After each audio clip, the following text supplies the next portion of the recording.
Chapter 5, page 38. Good morning and welcome to Science World.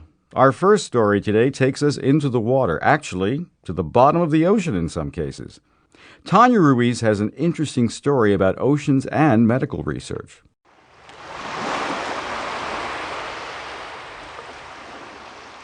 Hello.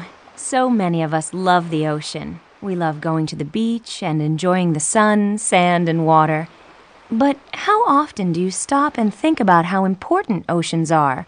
Not only do they provide a place for recreation, but they also give us food and energy. And more, oceans offer the possibility of new information for treating human disease, as well as new medicines. Researchers have long searched the natural world, forests, swamps, and rainforests, for substances to use in medicine. In fact, more than half of all prescription drugs are derived from naturally occurring products. And now, scientists are looking to the oceans for their research. Did you know that water covers about 71% of Earth's surface? Yes, 71%. And 97% of that water is in the oceans. So it's not surprising that oceans support the greatest variety of life on the planet. And now, new technologies allow researchers to go deeper into the ocean, deeper than they've ever been able to go. And as a result, it's possible to study fish and other sea life that they've never been able to study before. So scientists hope this will offer new and possibly enormous resources for the medical field. Now, you may not realize it, but there are already some medical substances in use today that were derived from the sea. The horseshoe crab, a very old, actually ancient marine creature, is one of the most famous examples.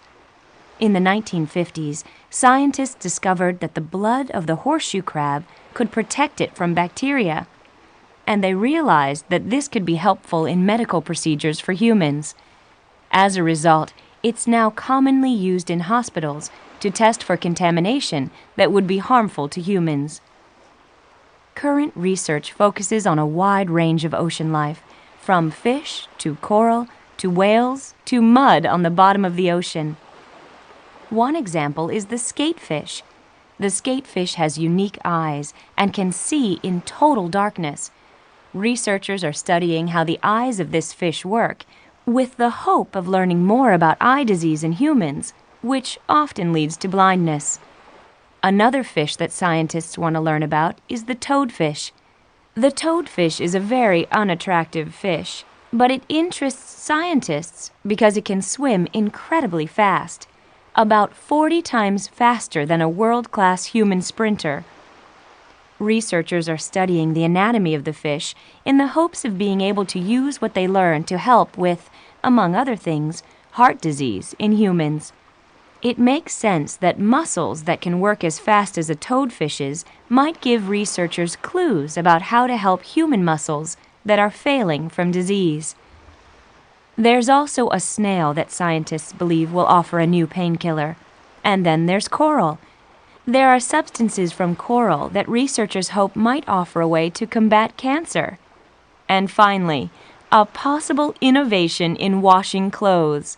A bacteria from whales that helps break down oily stains in laundry. Obviously, this might help make a better laundry detergent someday. So, there's a lot of variety in the research. Some scientists caution that this is all a very slow process and that we have to be careful. It could take years for any one thing to be tested and proven safe and useful. But many researchers are still excited and hopeful. And then, of course, everyone is aware that it's important to protect the oceans when we do this work.